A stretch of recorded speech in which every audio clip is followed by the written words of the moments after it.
அனைவருக்குமான பொதுமை பண்பாக மாற்றுங்கள். எங்கள் கண்ணீர் உங்கள் கண்ணீர், எங்கள் ரத்தம் உங்கள் ரத்தம், எங்கள் அவலம் உங்கள் அவலம். உங்கள் அவலத்துக்காகத்தான் ஒரு குறிப்பிட்ட பிரதேசத்தில் மட்டும் ஒரு மனிதன் போராடி மாய்ந்திருக்கிறான், வென்றிருக்கிறான் என்று சொல்லுங்கள். இந்த படத்தின் வெற்றி விழாவில் நான் கலந்து கொள்ளக்கூடிய வாய்ப்பு கிடைத்தால் அதைத்தான் நான் பெருமையாக கருதுவேன். நன்றி, வணக்கம். ஒரு நல்ல சினிமா இங்கே வந்து வெற்றி பெற்றதை விடவும் மக்களுக்கு பயன்படாத இருக்கிற, எப்படி நீங்கள் ஒரு உணவகத்தில் சாப்பிட்டு அங்கே கை தொடச்சிட்டு வரீங்களோ அடுத்து உங்களுக்கு தெரியாது, அது அடுத்த வேலை வந்துடும், என்ன சாப்பிட்டோன்னு தெரியாது. அப்படிப்பட்ட படங்கள் தான் இங்கே மக்களுடைய பணத்தை பிடிங்கிருக்கு. அதில் தான் உங்களோட நேரத்தை தொலைச்சிருக்கீங்க. அப்படிப்பட்ட படங்கள் தான் கொண்டாடப்படுது. அப்படிப்பட்ட நடிகர்கள், இயக்குநர்கள், இவங்க தான் வந்து இன்றைக்கி பெரிய அரசியல்வாதிகள்கிட்ட இருக்கிற பணத்தை விட அவங்ககிட்ட தான் அதிகமாக இருக்குது. அண்ணன் ஒன்று சொல்லுவார்னு நினச்சேன், அது வேற எங்கேயோ ஓட்டார். இத்தனை துணை தொழில்நுட்பங்களோட, கதாசிரியர்களோட, எல்லாரோட துணையோட உருவாகிற ஒரு திரைப்படைப்பு ஏன் இன்றைக்கு தோல்வி அடையுது அப்படின்றது காரணம் என்னென்னா, மக்கள் வந்து பார்க்காதால இல்லை, அப்படிப்பட்ட படைப்புகள் இல்லாதால தான். அந்த படைப்புகள் மக்கள்கிட்ட போய் சென்றடையாததுக்கு காரணம் இந்த ஊடகங்கள் தான். அது காரணம் என்னென்னா நடிகர்கள் தான். நடிகர்கள்னால் என்னென்னா, ஒரு 4-5 நடிகர்கள் 8 நடிகர்கள் இருக்காங்கன்னா அவங்க விரும்புகிற படம் தான் அங்கே படம் வரும். அப்போ அவங்க தான் முடிவு செய்கிறாங்க. அது கதையெல்லாம் தேவை கிடையாது, ஒன்றும் கிடையாது. நீங்கள் எல்லோரும் தான் பார்க்குறீங்க. எதுக்கு கேமராவை தூக்கிட்டு ஓடுறீங்க? காலைல 3 மணிக்கு காட்சி போடுறீங்க, அந்த சினிமாவை போய் காட்டிக்கிட்டு இருக்கீங்க, மக்கள் கருத்துன்னு கொண்டாடுறீங்க. ஒரு நல்ல சினிமா யாராவது போய் எடுத்துருக்கீங்களா? நீங்கள் அவங்களோட கருத்தை கேட்டுருக்கீங்களா? அந்த படத்தில் என்ன இருக்குன்ட்டு போகிறீங்க நீங்கள்? இது 500 கோடி வசூல் பண்ணும். இன்றைக்கி உங்கள் கவலையை இந்த படம் எவ்வளோ வசூல் பண்ணுங்க, இந்த படம் எப்படி இருக்குன்னு சொல்கிறான்னா, இல்லை இந்த படம் 400 கோடி வருங்க. எல்லாரையும் இப்படி சிந்திக்க விட்டது யார்? அதுக்கு இடையில் படையாண்ட மாவீரா என்ன செய்யும்? குரு அப்படிப்பட்ட ஒரு ஆள். மாவீரன் குரு அவரோடெல்லாம் நாங்கள் பழகிருக்கோம். அரசியல்வாதியாக இல்லை, ஒரு தமிழ்னாக மிக இளகிய மனதுடைய ஒருத்தர். வந்து 91ஆம் ஆண்டுன்னு நினைக்கிறேன், 92 தெரியல. சுரேஷ் காமாட்சி வேலை பார்த்திங்க, மறுமலர்ச்சி எந்த ஆண்டு தெரியல. அவர் அவ்வளோ ஆண்டு 35-38 ஆண்டுகள் நினைக்கிறேன். அந்த படத்தில் நான் பணியாற்றியிருக்கேன் ஒளிப்பதிவாளராக. தமிழில் மட்டுமில்லை, இந்தியாவில் வந்து வெளியான ஒரு வணிக சினிமா அந்த எல்லைக்குள்ள ஒரு மிகச்சிறந்த ஆகச்சிறந்த ஒரு படைப்பு மறுமலர்ச்சி படம். நீங்கள் இப்போவும் பார்க்கலாம். அந்த படம் தமிழ்நாட்டினுடைய ஒரு நிலப்பகுதிகளில் இருக்கக்கூடிய ஒரு சாதிக்குள்ளே இருக்கிற ஒரு சின்ன ஊரினுடைய தலைவரை பற்றி தான் பேசுது. அதுக்குள்ளே ஒட்டுமொத்த தமிழ் மண்ணோட, தமிழ் பண்பாட்டுடைய கலாச்சார சாரம் அதுக்குள்ளே இருக்கும். யாருக்குள்ளேயும் எந்த பகைமையும் இல்லாமல், வன்முறை, தீண்டாமை எதுவுமே இல்லாமல் பெண்களை மதிக்கிற ஒரு மனிதன் குறித்த ஒரு படம் அது. அது யாராவது காயப்பிடிச்ச அந்த படம் கோயம்புத்தூரில் 120ஆம் நாள் நான் பாடத்தேன். அந்த படம் ஏதோ ஒரு படப்பிடிப்புக்கு போயிருந்தேன். எனக்கு படம் போய் எனக்கு பார்க்கவும் நேரம் இல்லை. அப்போல்லாம் ஒரு 2 படம் 3 படம் நான் படப்பிடிப்பில் இருந்துக்கிட்டே இருப்பேன். ஏன் இதை சொல்கிறேன்னா, ஒரு நிலப்பகுதியில் இருக்கக்கூடிய அங்கே இருக்கக்கூடிய அந்த மக்கள் குறித்த அரசியலுக்கு தலைவனாக இருக்கக்கூடியவர்களை பற்றி படம் எடுத்தால் அது சாதி படம்னு சொல்லக்கூடாது. அப்படி சொல்லி நீங்கள் ஒதுக்கிட பார்க்குறீங்க. அதை செய்கிறதெல்லாம் யாருன்னு தெரியும். அதனால் நீங்கள் ஒரு படத்தை ஒதுக்கிட நினைக்காதீங்க. ஏன்னா இந்த படம் வந்து அதுக்குள்ளே என்ன இருக்குன்னு எனக்கு தெரியாது. ஆனால் மாவீரன் குரு அவர்களுடைய வாழ்க்கை எனக்கு தெரியும். எனக்கு ரொம்ப வியப்பாக இருந்துச்சு. இந்த படத்தை வந்து கதையை எடுக்கிறாங்கன்னு உடனே இப்படி நிறைய பேர் இருக்காங்க, நிறைய பேர் எடுக்க வேண்டியிருக்கு.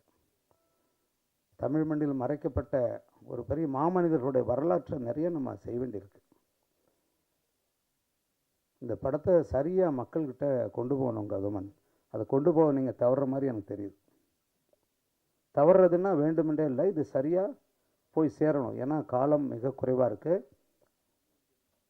இது வந்து ஒரு படம் முடிஞ்சு வரும்போது நிறைய செய்தி ஒரு படம் அதான் சொன்னேன்லங்க, ஒரு ஹோட்டலில் போய் தலைப்பகாட்டி பிரியாணியில் போய் சாப்பிட்டுட்டு வெளியில் வந்தோடனே தொடச்சிட்டு வர்ற மாதிரி இருக்கக்கூடாது. அடுத்த வேலை அது உங்களோட ஏதோ ஒரு செய்தியை கடத்தணும், அடுத்த தலைமுறைக்கு ஒன்று கடத்தணும், உங்களை எந்த வகையிலாவது சிந்திக்க விடணும், ஒரு மாற்றத்தை உருவாக்கணும். அதுதான் படைப்பு. அப்படி ஒரு படைப்பாக இது இருக்கணும்னு நான் நினைக்கிறேன். இந்த படம் வந்து காடுவெட்டி குருவோட வரலாறு அப்படின்னு நீங்கள் சொல்லிட்டு இருக்கீங்க. ஆனால் அதிகாரபூர்வமாக நீங்கள் எங்கேயுமே உங்கள் விளம்பரத்துலேயோ உங்கள் இதுலேயோ பதிவு பண்ணலையே, இது இவருடைய வரலாறு தான் பதிவு பண்ணல. ஒன்று. ரெண்டாவது, அவர் குடும்பத்தை சேர்ந்தவர்களை எங்கிட்ட கேட்காமலேயே வந்து ஒரு படம் எடுத்துக்கிட்டு இருக்காரு, நாங்களே அப்படி ஒரு படம் எடுக்கிற மாதிரி ஐடியாவில் இருக்கோன்னு சொல்லியிருக்காங்க. சரி, போன இசை வெளியீட்டு விழாவுக்கு வந்தீங்களா? வரலையா? நான் போன இசை வெளியீட்டு விழாவிலேயே பிரகடனப்படுத்திட்டோம். நீங்கள் கேட்ட முதல் கேள்வி. ரெண்டாவது கேள்விங்கிறது சொல்லலையே. இது வந்து இது பேஸ்ட் ஆஃப் ட்ரூ ஸ்டோரி இவரோட இது அப்படின்னு நீங்கள் அதிகாரபூர்வமாக உங்கள் ப்ரொமோல நீங்கள் படம் பார்க்கும்போது இந்த படத்தில் நான் வந்து 2 பேராகவும் எடுத்தேன். காடுவெட்டி குருன்னு எடுத்தேன்.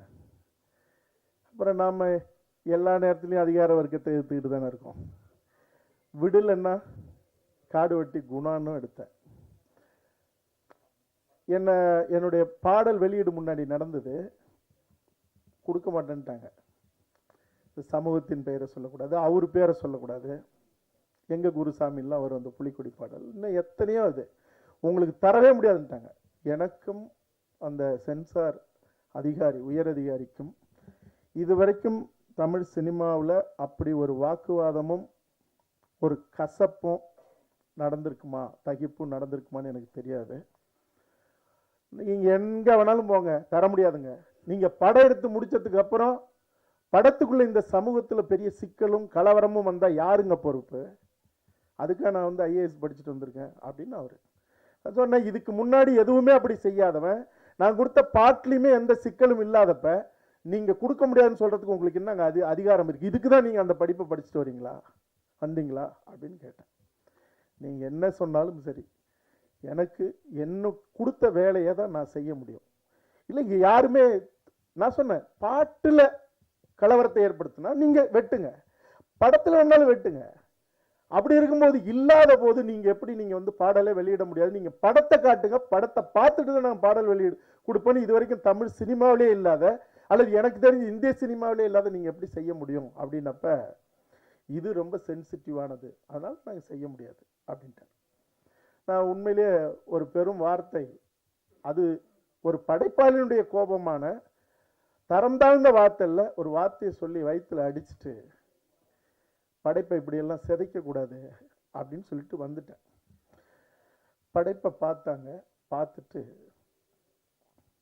நீங்கள் கேட்ட கேள்விக்குள்ளேயே ஒரு பதில் இருக்குது. இந்த படைப்பு வழக்காடு மன்றத்துக்கு போயிருக்கு.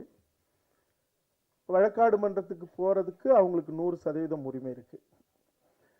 வழக்காடு மன்றத்தில் என்ன போயிருக்கு? என் தந்தை பெயருக்கு களங்கம் ஏற்படுத்துவது போல இந்த கதை அமைக்கப்பட்டிருப்பதாக நாங்கள் நம்புகிறோம், அதனால இந்த படத்துக்கு சென்சார் தரக்கூடாது. சென்சார் கோர்ட் டைரக்ஷன் எங்க சென்சார் கொடுத்துருச்சு. சென்சார் வந்து அதுக்கு தான் இது பதிலுக்கு நானும் வழக்குக்கு போனேன். நீங்க ரெண்டையும் பாருங்க, கொடுக்கறது கொடுக்காதுங்கிறது உங்களுடைய தீர்ப்புல உங்களுடைய முடிவுல இருக்குன்னு ஹைகோர்ட் சொல்லிடுச்சு. அதனாலதான் நான் தரமாட்டேன்னு இன்னும் ஸ்ட்ராங் ஆனாங்க. அப்போ படைப்பை பார்த்ததுக்கு அப்புறம் என் பாடல் வெளியீடு தள்ளி போச்சு. படத்தை பார்த்தாங்க, பார்த்துட்டு 2 மணி நேரம் என்னை கூப்பிடாமலே டிஸ்கஷன். அப்புறம் உள்ள கூப்பிட்டாங்க, காரணங்களா கேட்குறாங்க. இந்த படைப்பை எதுக்காக எடுத்தீங்க, என்ன ஏது, என்ன இதுக்கு என்ன ஆவணம் இருக்கு? நான் ஆவணங்களை எல்லாத்தையும் எடுத்துட்டு போயிருந்தேன். ஜூனியர் விகடன்லேயே இவர் வரலாறு தொடங்கி ஒரு கட்டம் போய் நின்று இருக்கு. ஆனந்த விகடனில் கேட்டேன், அவங்க தேடி எடுத்து கொடுத்தாங்க. ஏன்னா என்னுடைய நோக்கம் என்னங்கிறது அவங்களுக்கு தெரிஞ்சதுனால எல்லா ஆவணத்தோடையும் நான் எடுத்துகிட்டு போய் கொடுத்தேன். இவங்க கொடுக்க மாட்டாங்க, இது நடக்கவே நடக்காது, பெரும் சிக்கலாக போகுதுன்னு நான் நினச்சிட்டு இருந்தேன். அவங்க அவங்களுடைய இடத்துல நின்று அவங்க ஒரே ஒரு விஷயம் சொன்னாங்க, இந்த படைப்பு ஒரு நேர்மையை சொல்லுது, ஒரு அறத்தோட படைக்கப்பட்டிருக்கு, ஏன் நீங்கள் இதில் அவருடைய படத்தையே போட்டு நீங்கள் சமர்ப்பணம்னு சொல்லக்கூடாது அப்படின்னாங்க. அதை நான் செஞ்சுருக்கேன். நீங்கள் கேட்ட கேள்வி அதுதான். ரெண்டாவது, இந்த அவங்க வழக்கு போட்டதுங்கிறது எங்கள் அப்பா பேருக்கு கலங்க வைக்கிறது. நான் தம்பி கனலுக்கு இந்த படத்தை பாரு அப்படின்னு நான் கூப்பிட்டேன். இன்னொரு விடயம், எனக்கு நேரடி உறவினர் அண்ணன் குரு அவர்கள், அவன் என்னுடைய தம்பி. நான் அது சம்பந்தமான கேள்விக்கு வேறு எந்த பதிலையும் சொல்லி அவர்கள் மீது எந்த களங்கமும் வந்துடக்கூடாது. அது என் மேலேயே சுமத்தப்பட்டுகிற களங்கம் அது. அதனால் சொல்லப்பட்ட குற்றச்சாட்டு எங்கள் அப்பாவுக்கு களங்கம் ஏற்படுகிறது. நீங்கள் படைப்பை பாடல் முன்னோட்டம் மட்டும் பார்த்துருப்பீங்க, அது களங்கம் வந்திருக்கா இல்லையான்னு உங்களுக்கும் தெரியும். படம் பார்த்ததுக்கப்புறம் எல்லாருடைய கண்ணீரும் அதுக்கு பதிலாக இருக்கும். தம்பி இருங்க, நான் முடிச்சாரு ஒரே நிமிஷம். சரி, ஒரே நிமிஷம். அதாவது வந்து சார், அவர் காடுவெட்டி குரு வந்து ஒரு எளிய தலைவர், எளிய மக்களுக்காக உழைத்த தலைவர். அவருடைய வரலாற்றை வந்து இவ்வளோ கலர்ஃபுல்லாக சினிமா சமரசங்கள் அதிகமாக வைத்து எடுக்கணுமா, யதார்த்தமாக எடுத்துருக்கலாமே? ஆர்ட் ஃபில்ம் எடுத்தால் நீங்கள் வந்து பார்த்துருவீங்களா? ஆர்ட் ஃபில்மாக எடுத்து எவங்காசியாவது பிடுங்கி அவங்கள கோமணத்தோடு சென்னையிலேருந்து அனுப்பணும், அதானே? படைப்புங்கிறது கலை சார்ந்தது, அலங்காரம் சார்ந்தது. அதை பார்த்து தினம் திரையை பார்த்து குரல் பதிவு செய்கிறவங்களே கதறி அழுவும் போது உங்களுக்கு நோக்கமும் இலக்கும் என்னவோ அது முக்கியமானது. கருத்தும் போய் சேரணும், காசு போட்டவங்களுக்கு பணமும் வரணும். யார் காசுலேயே நான் குளிக்கக்கூடாது, அதுதான் இது. இப்போ படைப்பை பார்க்கும்போது நான் ஒன்றே ஒன்று உரிமையோடு கேட்டுக்கிறேன் என் ஊடக தோழமைகள்கிட்ட, உங்களுக்கு பாடல் பார்த்தீங்க, முன்னோட்டம் பார்த்தீங்க, உங்களுக்கு சிலிர்ப்பு ஏற்பட்டுதா? இருந்தது இல்லை? அப்போ அது முக்கியம் தானே. நான் அழுக்கு வேட்டியும் அழுக்கு சட்டையும் போட்டு ஒரு சாதாரண ஒரு ஒளிப்பதிவாளரை வச்சு இல்லை ரொம்ப சாதாரணமாக ஒரு படைப்பை செஞ்சு நான் எடுத்துகிட்டு வந்தால் இந்த வார்த்தையை நீங்கள் சொல்லுவீங்களா? அடுத்தது, காடுவெட்டி குரு ஐயா வந்து ஒரு சமூகம் சார்ந்து தான் இருந்தாருன்னு சொல்லிட்டு இப்போ வரைக்கும் பேசப்படுது. இந்த படத்தில் வந்து எல்லா சமூகத்துக்கும் சார்ந்தவர்னு சொல்லிட்டு ஒரு விஷயம் வச்சுருக்கீங்களா? ஏன்னா அதுதான் வந்து குறிப்பிட்ட ஒரு லெவலில் யாராக இருந்தாலும் அதான் பேசுகிறாங்க. இதுக்கு நான் பதில் சொல்கிறத விட என் படம் தான் பதில் சொல்லணும்.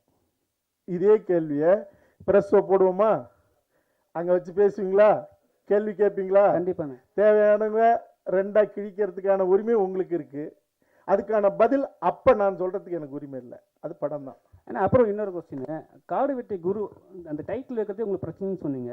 இதே ஒரு 1 வருஷத்துக்கு முன்னாடி வந்து ஆர்கே சுரேஷ் வந்து காடுவெட்டியின் படம்னு சொல்லிட்டு பிரச்சனைன்னு சொல்லல. பிரச்சனை உங்களுக்கு நிறைய ப்ராப்ளம் வந்து எல்லாம் பின்னாடி பேசினாங்க, ட்விட்டர்ல இருக்கலாம்.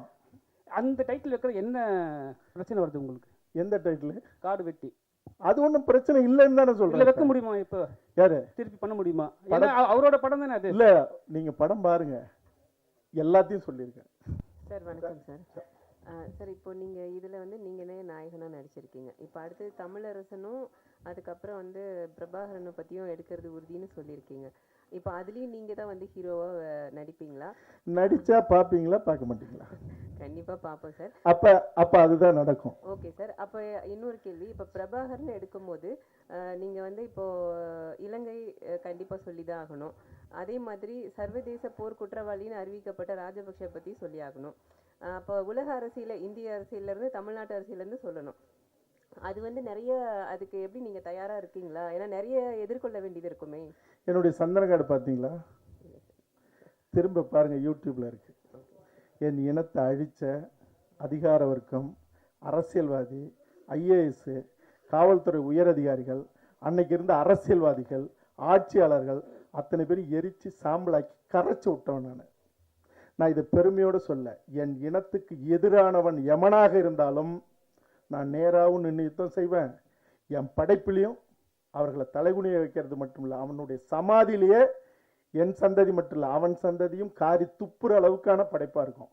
அது நான் எடுக்க போகிற வன்னிக்காடுக்கும் அது பொருந்தும். சார் இந்த படத்தை நிறைய எதிர்ப்பு வந்தது அப்படின்னீங்க, நிறைய கமெண்ட்லாம் சொன்னாங்க. நிறைய இது ஒரு படைப்பாளியாக எதிர்த்தவங்களுக்கு, எதிர்ப்பு தரப்பு தலைவர்களுக்கு, அந்த நிர்வாகிகளுக்கெல்லாம் படத்தை முன்னாலே ஒரு அழைப்பு விடுத்து ஒரு பிரீமியர் ஷோ இதை போட்டு காமிப்பீங்களா? அது தயாராக இருக்கீங்களா? நான் தயாராக இருக்கேன்.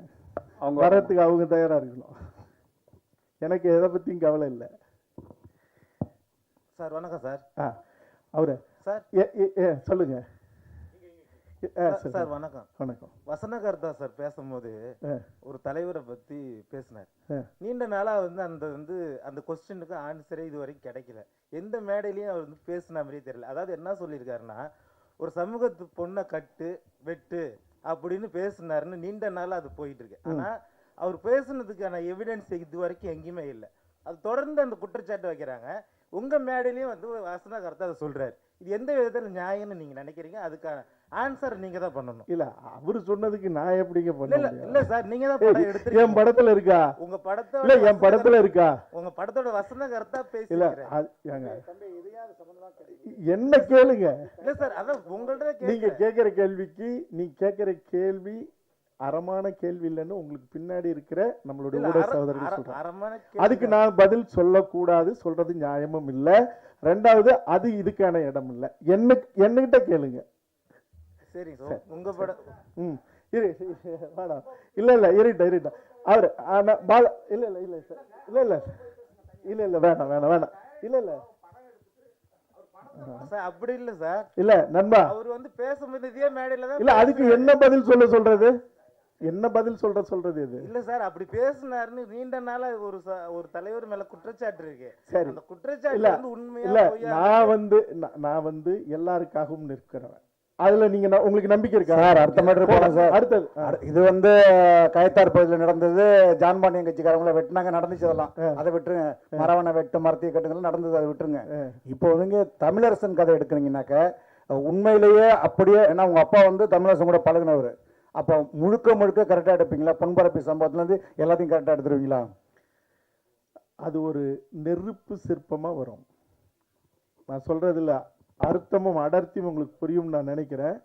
அது ஒரு நெருப்பு சிற்பமா வரும். தோழர் தமிழரசன் அவர்களை பொன்பரப்பிய அந்த வங்கி வாசல்ல, அந்த ஏரி குளத்துக்கு பக்கத்துல நீங்க எந்த அதிகார வர்க்கம் திட்டமிட்டு அயோக்கியத்தனமாக அவரை அடிச்சு அவரை சிதைச்சு அந்த இடத்துல கொன்னார்களோ, கொல்லும்போது அந்த இடத்துல குளம் நிறைய தண்ணீர். ஆனா காவேரி உரிமைக்காகத்தான் அந்த வங்கி பறிப்புக்கே போனது. தமிழ்நாட்டுக்கே தண்ணி வேணும்னு சொன்ன ஒருத்தனை அடிச்சதோட மட்டும் இல்ல, காவல்துறை முன்னாடி மக்களை நிறுத்தி அடிச்சதோட மட்டும் இல்ல, அவர் தண்ணின்னு வாய் அசையும் போது தண்ணி கூட குடிக்காத அடிச்சு கொன்ன அந்த காட்டு மிராண்டிகள், அதிகார வர்க்கம், காவல்துறை, அவர்களோடு நின்ன கயவர்கள். ஒரு கட்டத்தில் அந்த ஊர் மக்கள், அந்த மக்களுக்கு ஏதாவது செய்யணும், அந்த மக்களும் சேர்ந்து அடிச்சு கொன்னுருச்சுன்னு அன்றைய ஆட்சி, அதிமுக ஆட்சி, எம்ஜிஆர் ஆட்சி, அந்த மக்களுக்கு பள்ளிக்கூடம் கட்டி கொடுத்தது, சமூக நல கூடம் கட்டி கொடுத்தது. இவங்க எல்லாரும் தண்ணீர் நீர்த்தேக்க தொட்டி கேட்கும்போது அந்த மக்கள் ஒரு இடத்துக்கு கூட்டு போறாங்க. தமிழரசனை அடிச்சு கொல்லப்பட்ட இடம் அந்த இடம்.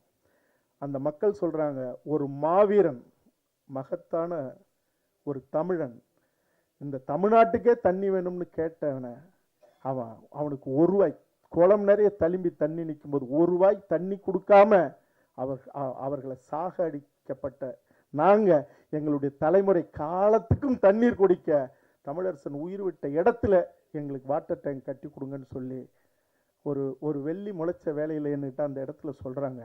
நான் அண்ணாந்து பார்க்குறேன் ஒரு உயர்ந்த நீர்த்தேக்க தொட்டி. திரும்பி பார்க்குறேன், என்கிட்ட சொல்லிட்டு இருந்த அந்த சம்பவத்தில் சம்பந்தப்பட்டவர்கள்லாம் தலை குனிஞ்சு நின்றுட்டு இருந்தாங்க. இந்த வரலாறு கேட்கும்போதே உங்களுக்கு ஒரு ஆன்மாவை சிலிர்க்க வச்சிருக்கோம். இந்த வரலாற்றுக்குரியவனுடைய வாழ்க்கையும் தியாகம்ங்கிறது தமிழினம் மட்டும் இல்லை, மனித குலமே பார்த்திராத ஒரு தரிசனம் வரும், அப்படியே வரும். அதற்கு காரணமானவர்கள் எவனையும் நான் விடமாட்டேன். அவன் அதிகாரத்தில் இருக்கட்டும், எவனா இருக்கட்டும், நீங்க அது வரும். அண்ணா அப்புறம் காடுகட்டி குரு ஐயா மஞ்சள் கலர் சட்டை போட்டுனே இருப்பார். அதுக்கு யாரும் இது வரைக்கும் விளக்க கொடுத்ததில்லை. அவர் கூட சில இடத்துல தான் கொடுத்துருக்காரு, தெளிவுபடுத்தலை. இந்த படத்தில் தெளிவுபடுத்திருக்கலாம். இன்னொன்று, நம்ம தம்பியை ஏன் ஃபஸ்ட்டு படத்துலேயே போராளியாக காட்டினேன், ஒரு லவ் பாயாக வந்து பண்ணி ஒரு வேற லெவலில் ஹீரோ ஏற்றுன்னு போகலாம். நீங்கள் ஏன் இது மாதிரி ஏற்றுன்னு வந்தீங்க? அதாவது மஞ்சள் சட்டை போட்டதுக்கு காரணம், நீங்கள் பாருங்கள், எந்த கொடியிலனாலும் நீங்கள் புலிகளுடைய வன்னிக்காட்டில் பிறந்த கொடியும் பாருங்கள், இங்கே எந்த சமூகமாக இருந்தாலும் தங்களுடைய வீரத்திற்கான ஒரு அடையாளமாக வச்சுருக்கிற கொடியும் பார்த்தீங்கன்னா மஞ்சள் இருக்கும். மஞ்சள் ஒரு வீரத்திற்கான அடையாளம். இவங்க ஒரு போர்க்குடி, வன்னியர்கள் படை நடத்தி ஆட்சி பண்ணவங்க, அதனால தான் படையாட்சி. அப்போ அந்த படைங்கிறது ஒரு வீரம் சம்பந்தப்பட்டது, அது சோழர்கால கொடியிலையும் இருக்கும். அப்போ அதனுடைய அந்த மண்ணில் கங்கை கொண்ட சோழபுரத்தை தலைநகரமாக வச்சு தான் உலகத்தினுடைய முக்கால்வாசி நாடுகள் ஆண்டார் ராஜேந்திர சோழன்.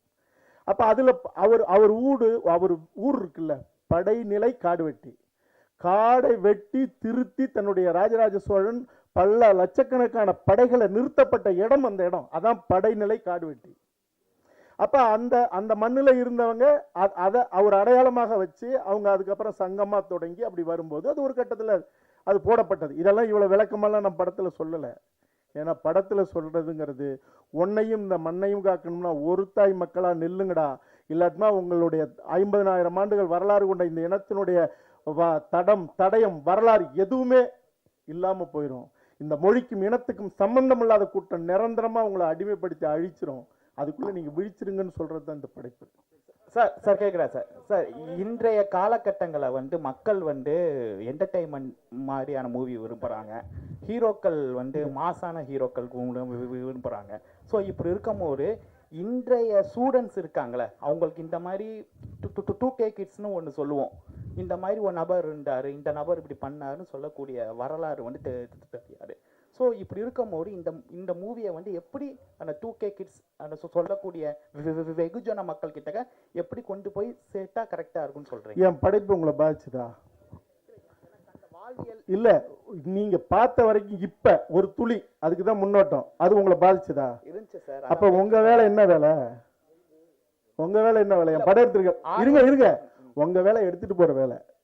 இந்த படைப்பு உங்களை உண்மையிலேயே ஈர்ப்பை ஏற்படுத்தியிருக்கும்னா, ஒரு உணர்வை உருவாக்கியிருக்கும்னா, இந்த வேலை என்னோட வேலை மட்டும் இல்லை, உங்களோட வேலையும். அதை நீங்கள் செய்யணும், சரியா? அப்படி செஞ்சாலே நீங்கள் 19 வயசு 25 வயசுக்காரனுக்குன்னு தனியாக படம்லாம் இல்லை, சொல்லிக்கலாம் எடுக்கலாம். சரி, எல்லா படமும் 20-25 வயசுக்காரனுக்கு படம் ஓடிடுதா? அவனுக்குன்னு எடுக்கிற படம் ஓடிடுதா? உச்ச நடிகர் நடித்த எல்லா படமுமே இது யூத்துக்காக எடுத்த படம் அப்படின்னா ஓடிடுதா? எல்லாமே 50-55 வயசு ஆனவங்க தானே இன்னைக்கு யூத்துக்கும் படம் எடுக்கிறாங்க. உணர்வு தான் தாக்கணும். இப்போ நான் பெரிய தமிழரசனை பற்றி சொல்லும்போது உங்களுக்கு சிலிர்ப்பு ஏற்பட்டு இருந்தால் அந்த சிலிர்ப்பு 20 வயசுக்காரனுக்கு ஏற்படும். அதுக்கு உச்ச நடிகன் தான் நடிக்கணும், அல்லது இது எடுத்துகிட்டு போய் சேர்க்க முடியுமா? இந்த புள்ள பிறக்குமா, பிறந்தா இது ஆனா பொண்ணா இருக்குமா, அது கல்யாணம் ஆகுமா, கல்யாணம் ஆனால் புள்ள பெக்குமான்னா புள்ளையே பெற்றுக்க முடியாது. நல்ல படைப்பை நாங்கள் படைப்பாளிகள் எடுக்க முடியும், கொண்டுட்டு போய் சேர்க்கறது அதே தாய்மை மனதோடு நீங்களும் அதை செய்யணும். உங்களுக்கும் அந்த பங்கு இருக்குது. நீண்ட நாட்களுக்கு பிறகு நீங்கள் நடிக்கிறீங்க, டைரக்ட் பண்ணுறீங்க. இதில் பார்த்தீங்கன்னா பிஸியான நடிகர்கள் நிறைய பேர் இருக்காங்க, படம் பிரம்மாண்டமாக இருக்குது. எப்படி இவ்வளோ பெரிய பொருட்செலவில் நம்பி எடுத்தீங்க? அதாவது நான் ஒன்று சொல்லிவிடுறேன், நான் அவர் ஐயா பாலன் ஐயா பேர் எனக்கு அந்த நேரத்தில் வரல. என்னை அந்த ராஜ் டிவி லிஃப்ட்டில் ஜல்லிக்கட்டு போராட்டத்தில் என்னை கட்டி பிடிச்சி முத்தம் கொடுத்தது அவர் தான். சரி, இப்போ கேள்வி என்ன கேள்வி? எந்த நம்பிக்கையில் எடுத்தீங்க? நம்பிக்கையே ஒரு நல்ல ஒரு பொருளை, கருப்பொருளை கையில் எடுத்துக்கிட்டு இதை நம்பும்படியாக செய்யணும், கொண்டாடும்படியாக செய்யணும். நீங்கள் ராஜேந்திர சோழனும் ராஜராஜ சோழனும் நாடு முழுக்க கம்போடியா வரைக்கும் பல்லாயிரக்கணக்கான கோயில் கட்டியிருக்கான். ஏன் தஞ்சை பெரிய கோயிலையும் கங்கை கொண்ட சோழபுரம் கோயிலை மட்டுமே நம்ம போய் பார்க்குறோம் நூற்றுக்கணக்கான தடவை? நீங்கள் அந்த அலங்காரமும் அழகுங்கிறது மிக முக்கியமானது. நீங்கள் காலம் சுமந்தும் ஒரு கருப்பொருள் பேசப்படணும்னா, திருக்குறளை எவன் சுமந்துக்கிட்டே இருந்தான்? இத்தனை நூற்றாண்டா, 200 நூற்றாண்டு, 2000 வருஷமாக எவன் சுமந்துக்கிட்டு இருந்தான்? நீங்கள் சரியாக செய்தால் அது ஆள் இல்லாமல் இழுக்கப்படுகிற தேர் போல் அது போயிட்டே இருக்கும். அந்த நம்பிக்கையில் தான் செஞ்சுருக்கோம். அப்புறம் தவிரவும் இந்த கேள்வியெல்லாம் கேட்குற நீங்களும் எனக்கு தெரியாமலே அந்த தேரை இழுத்துட்டு போவீங்கிற நம்பிக்கையிலையும் தான். நன்றி சார். உங்களுக்கு தான் ஒரு கேள்வி. இங்கே சார், லாஸ்ட்டில் இங்கே இருக்கேன் சார். காடுவெட்டி குரு இருக்காரு, அவங்க ஃபேமிலி வந்து அவருடைய மறைவுக்கு அப்புறமா என்ன அவர் கம்ப்ளைண்ட் பண்ணாங்கன்னா அவங்களுடைய இனத்தாரே அவருக்கு வந்து துரோகம் இழுத்ததா வந்து ப்ரெஸ் மீட்லாம் வச்சு சொன்னாங்க. அதை பற்றி இதில் காமிச்சிருக்கீங்களா? அவரை பற்றி தான் எழுதியிருக்கிறதா சொல்லுவீங்க, இதில் காமிச்சிருக்கீங்களா? ஏன்னா அவரே வந்து அதிருப்தியாக இருந்தாங்க, அவங்க ஃபேமிலி இனி வரைக்கும் வந்து துரோகம் இழக்கப்பட்டதா வந்து அதிருப்தியாகவே இருக்காங்க. அதை இதில் காமிச்சிருக்கீங்களா? ஒரு விடயம் என்னன்னா, நான் துளசி செடியை தேடி போகிற ஒரு வேட்டைக்காரன், கஞ்சா செடியை தேடி போகிறவன் இல்லை. இந்த மண்ணில் சமத்துவமும் சமாதானமும் இந்த மண்ணுக்குரியவர்களுடைய தலை நிமிர்வையும் உறுதிப்படுத்துகிற படைப்பாக மட்டுமே கருப்பொருள் எடுத்துக்கிட்டு செஞ்சுருக்கேன். அதனால் கலவரம் ஏற்படுத்துவது என்னுடைய நோக்கம் இல்லை, அது அவரவர்களுடைய உரிமை. என்னை பொறுத்த வரைக்கும் தம் புள்ள நல்லா இருக்கணுங்கிறதுக்காக மருந்தை சாப்பிட்டு பத்தியம் இருந்து தன் பிள்ளைக்கு தாய்ப்பாலை கொடுத்து குணப்படுத்துகிற ஒரு தாயை போல இருக்கணும்னு நான் முயற்சி செய்கிறவன். அதனால் என்னுடைய பணி, என்னுடைய நோக்கம் என்னவோ அந்த நோக்கத்துக்கு இந்த படைப்பு எடுத்திருக்கேன். சார், தமிழ் சினிமாவில் ஜாதி இல்லாமல் இல்லை, 100 வருஷ சினிமாவில் எவ்வளவோ ஜாதி இருக்கு. சமீப காலமாக கர்ணன் வருது, அசுரன் வருது, திரௌபதினு வருது, படையாண்ட மாவீரன் வருது. இன்னைக்கு உள்ள அந்த ஒரு ஆரோக்கியமான அந்த யங்ஸ்டர்ஸ்குள்ள இது வந்து மோதலை ஏற்படுத்துறதா? மாறி மாறி நீங்கள் வந்து இப்படி உங்கள் படைப்பு அவங்க சொல்லுதோ, அவங்க படைப்பு சொல்லுதோ, ஒரு வன்முறையோ ஒரு மோதலையோ ஒரு ஜாதி பாசத்தையோ இல்லை ஜாதி வரியோ ஏற்படுத்தாதா? இவ்வளோ நேரம் உட்கார்ந்துருந்தீங்க, என்னுடைய முன்னேற்றத்தை பார்த்தீங்க, பாடலை பார்த்தீங்க. உங்களுக்கு எங்கேயாவது ஒரு சின்ன ஒரு அதிர்வு, எதிரான ஒரு மனநிலை என் படைப்பிலிருந்து உங்களுக்கு ஏதாவது வந்து சேர்ந்துருக்கா? சரி, அப்படி சொன்னா இல்லை இல்லை அப்படி இருங்க, அப்படி சொன்னா இருங்க, ஒரு ஜாதியை குடிக்கிறது விடுங்க. அவர் கேட்டது இன்னொரு சாதிக்கு எதிரான படைப்பான்னு கேட்டாரு. ஏங்க உங்க அப்பா, நான் சொல்றேன், எங்க அப்பாவோ தப்பு செஞ்சிருப்பாரு, நீங்க அதை வச்சு பேசிட்டு இருப்பீங்களா? ஒரு சமூகத்தை பத்தி எடுக்கும்போது அவன் பெருமை பேசுறது அவனுடைய உரிமை. நீங்க இருங்க, காடுவெட்டி குரு அவர்களை பத்தி நான் சொல்லும்போது அவர்கள் காலங்காலமாக பேசப்பட்டுக்கிட்டு இருக்கிற தன்னுடைய ஒரு குலத்தின் வரலாறுன்னு அவங்க இப்ப நான் கேட்கிறேன், ஒரு விஷயம் கேட்கிறேன். நான் இது ஒரு கான்ட்ரவர்சியல் ஆயிடக்கூடாதுன்னு நான் நினைக்கிறேன். இயேசு எப்படி பிறந்தாருன்னு சொல்லப்படுது, அல்லாஹ் எப்படி பிறந்தாருன்னு சொல்லப்படுது. எல்லாரும் இன்னைக்கு தேர் இழுத்து கூட்டிட்டு போறோம்ல, பிள்ளையார் எப்படி பிறந்தாருன்னு சொல்லப்படுது. அதுக்கெல்லாம் போய் இந்த கேள்வி கேட்பீங்களா? இந்த கேள்வி நேர்மையற்ற கேள்வி. அவர்கள் கொண்டாட யாவருக்கும் பாதகம் இல்லாத ஒரு நம்பிக்கைங்கிறது, இது ஆன்மீக நம்பிக்கையா இருந்தாலும் கடவுள் நம்பிக்கையாக இருந்தாலும் அத்தனையும் முட்டாள்தனமானதாக கூட இருக்கலாம். ஆனா இன்னொரு சமூகத்தை அல்லது ஒரு குழுவினுடைய அடையாளத்தை அல்லது அவர்களுடைய நம்பிக்கையை சிதைக்கிற வேலையை செய்யக்கூடாது. நான் இன்னொரு சமூகத்தை தப்பா சொன்னா, ஒரு சமூகத்தினுடைய பேரடையாளமாக இருந்த ஒருத்தர் சொல்லும் போது அவர்கள் நம்பப்பட்ட அவர்களுடைய அந்த வழி பெருமை அவர்கள் பேசுறதுங்கிறது அதை சொல்லக்கூடாதுன்னு சொல்றதே வன்முறை. இதை சொல்வதனால் இன்னொரு சமூகத்தை தாழ்த்தியோ இன்னொரு சமூகத்தை வன்மப்படுத்துறதோ இருந்தால் அது தவறு. அந்த படைப்பாளி தடை செய்யப்பட வேண்டியவன். அதனால இந்த கேள்வி நேர்மையற்ற கேள்வி. எல்லாருக்கும் வணக்கம். என் பேர் கிருஷ்ணமூர்த்தி. முதல் முறையாக இந்த 19ஆம் தேதி என்ன மாதம், செப்டம்பர் 19ஆம் தேதி நம்ம காடுவெட்டி ஐயாவோட வரலாறு படமாக எடுத்து ரிலீஸ் பண்ண போகிறோம்.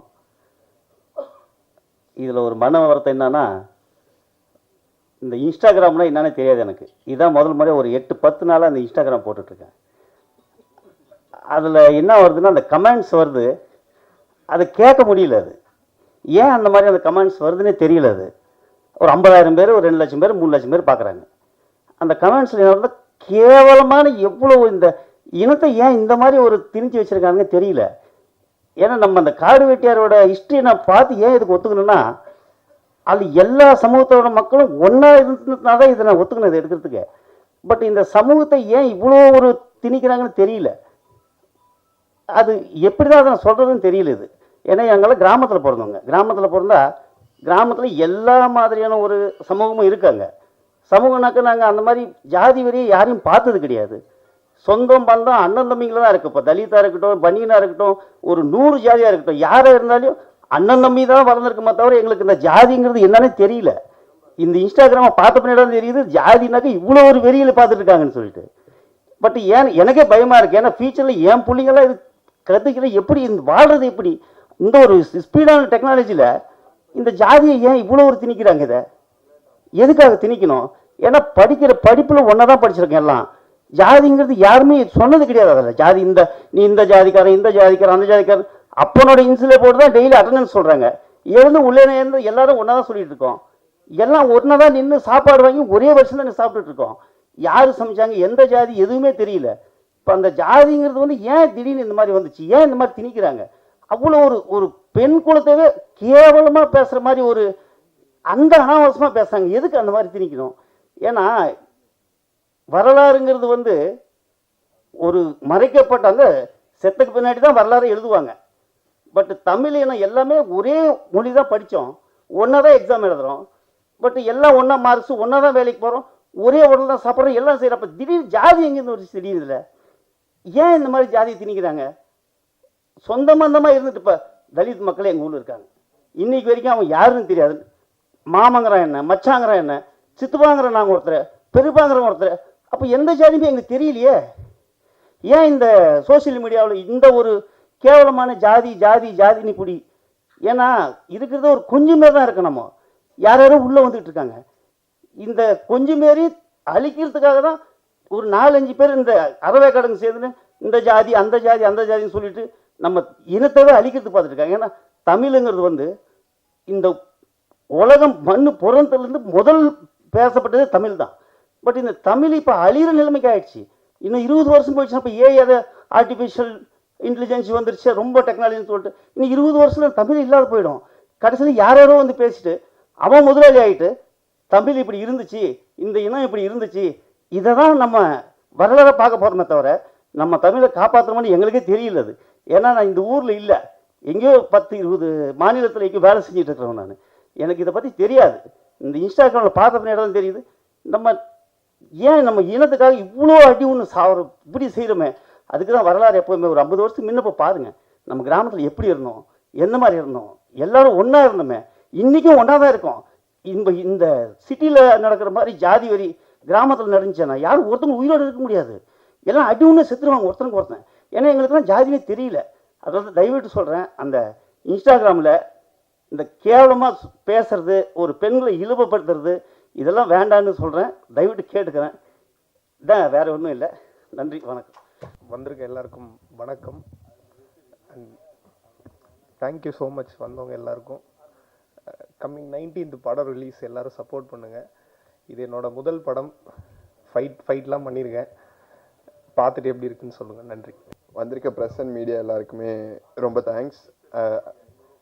ஆக்சுவலி கூப்பிடல, என்ன என் ஃப்ரெண்டு படத்தில் நடிச்சிருக்கான், ஈவெண்ட்டுக்கெலாம் கூப்பிடல, நானே தான் வந்திருக்கேன். ரொம்ப ஹாப்பியாக இருக்குது விஷுவல்ஸ்லாம் பார்க்கும்போது. அவன் ஃபஸ்ட்டு படத்தில் இவ்வளோ ஃபைட்டு எல்லாமே பார்க்கும்போது. டீமுக்கு all the best and thank you press and media support பண்ணுங்க கண்டிப்பாக. இந்த விழாவில் கலந்து கொண்டிருக்கும் உங்கள் அனைவருக்கும், மேடையில் அமர்ந்திருக்கும் பெரியவர்கள் அனைவருக்கும் என் மனமார்ந்த வணக்கம். சந்தனக்காடு வீரப்பனாக என்னை உலகம் பூராக என்னை அறிமுகப்படுத்திய வா கௌதமன் அண்ணன் மீண்டும் படையாண்ட மாவீராவில் என்னை வீரப்பனாக அறிமுகப்படுத்தியிருக்கிறார்கள். அவர்களோடு அவர்கள் காடுவெட்டி அண்ணன் குரு அண்ணனாக நடிக்க, அவர்களோடு நான் வீரப்பனாக நடிக்கக்கூடிய அந்த மிகப்பெரிய வாய்ப்பு எனக்கு கிடைத்திருக்கிறது. மிகவும் பெருமையாக இருக்கிறது. வீரப்பன் ஐயாவுடைய ஆசியாலும் காடுவெட்டி குரு அண்ணன் அவர்களுடைய ஆசியாலும் எனக்கு இந்த மிகப்பெரிய வாய்ப்பு கிடைத்திருக்கிறது என்று நான் நம்புகிறேன். எனக்கு இவ்வளவு பெரிய வாய்ப்பு அளித்த வா கௌதமன் அண்ணன் அவர்களுக்கு என் மனமார்ந்த நன்றியை மீண்டும் சொல்லுகிறேன். சந்தனக்காடு வீரப்பனிலையும் இந்த படையாண்ட மாவீரனில் வீரப்பனாகவும் நான் பேசிய அந்த வார்த்தைகளை, வசனத்தை எழுதி பதிவு செய்த பாலமுரளி வர்மன் அண்ணன் அவர்களுக்கு என் மனமார்ந்த நன்றி நான் சொல்லுகிறேன். நான் வீரப்பனாக நடித்ததற்காக என்னோடு கூட பணிபுரிந்த அத்தனை நல்ல உள்ளங்களுக்கும் இந்த மேடையில் நான் அன்போடு நன்றி சொல்லிக் கொள்கிறேன். ரொம்ப சந்தோஷமாக இருக்குது. நீங்கள் எல்லோரும் இந்த படையாண்ட மாவீரா மிகப்பெரிய வெற்றியடைய வாழ்த்த வேண்டும் என்று அன்போடு உங்களை கேட்டுக்கொள்கிறேன். படையாண்ட மாவீரா மிகப்பெரிய வெற்றியடைய என் மனம் நிறைந்த வாழ்த்துக்கள். நன்றி.